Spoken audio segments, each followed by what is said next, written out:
చెప్పండి. కేటీఆర్ అరెస్ట్ అంటున్నారు. అటు పోతే అక్రమ కేసులు పెట్టాను, ఈ ఫామ్‌ల కేసు, అటు రేవంత్ రెడ్డి, అటు వెనకాతల బీఆర్ఎస్ పార్టీ కార్యకర్తలను కూడా నిర్బంధించడం జరిగింది ఇక్కడ అంతాని, ఏరియా అంతాని. సో, మరి కేటీఆర్ ఏమంటారు? కేటీఆర్ బయటకు వచ్చే ఉద్దేశం ఉందంటారా? అంటే అరెస్ట్ అంటున్నారు, దానిపై మీ స్పందన ఏంటి? కాంగ్రెస్ వాళ్ళు కావాలని బురద చల్లుతున్నారు.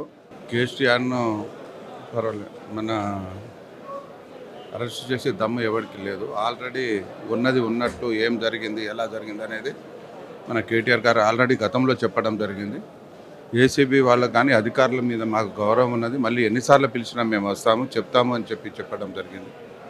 ఇది కావాలని ముఖ్యమంత్రి కేసీఆర్ గారి మీద, హరీష్ రావు గారి మీద, కవితక్క మీద, కేటీఆర్ మీద ఏం పనిపాట లేకుండా ఏదైతే 6 గ్యారంటీలు ఇచ్చారో ఆ గ్యారంటీలు 420 హామీలను చేయడం చేతగాక ఇది డైవర్షన్ పాలిటికల్ చేస్తూ ఎలా బదనాం చేయాలని చూస్తున్నారు. ప్రజలు గమనిస్తున్నారు.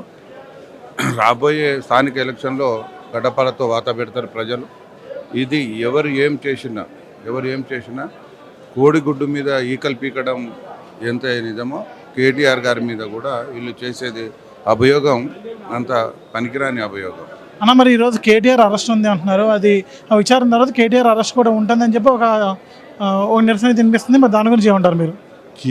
కేటీఆర్ను అరెస్ట్ ఒకవేళ చేస్తే కేటీఆర్ గారు తప్పేమీ చేయలేదు, నేను ఏమీ తప్పు చేయలేదు, నేను నిజమే మాట్లాడుతున్నా, గతంలో కూడా చెప్పడం అని జరిగింది. ఒకవేళ కేటీఆర్నే కనుక అరెస్ట్ చేస్తే చాలా అగ్నిగుండం లాగా, చాలా తెలంగాణ రాష్ట్రం అంతా అగ్నిగుండం లాగా ఉంటుంది, చాలా అయోమయంగా ఉంటుంది, చాలా దారుణంగా ఉంటుంది పరిస్థితి. కాబట్టి ప్రసక్తే లేదు, కేటీఆర్ గారిని అరెస్టు చేసే ప్రసక్తి లేదు. దాని మీద మీరు చూస్తూనే ఉంటారు. అలాంటి త్వరలోనే ఇంకా మీకు వచ్చేస్తారు, కేటీఆర్ గారు వస్తారు, ఎలాంటి ఇబ్బంది ఉండదు. అన్నాడు చూసుకుంటే కాంగ్రెస్ వాళ్ళు కూడా సమీక్షలు నిర్వహించి మంత్రివర్గం క్యాబినెట్ మీటింగ్ కూడా ఇదే టైంలో పెట్టడం, అంటే అటు కేటీఆర్ ఏసీబీ విచారణ జరుగుతుండగానే క్యాబినెట్ మీటింగ్ పెట్టారు. దానిపై స్పందన ఏంటి మరి?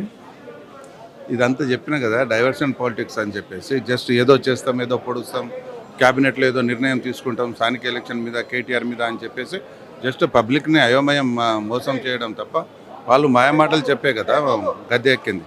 కాబట్టి అలాంటిది ఏముండదు, ఏమి జరగదు. ఏదైనా జరిగితే చూసుకుందాం. థ్యాంక్ యూ అన్న, థ్యాంక్ యూ సో మచ్.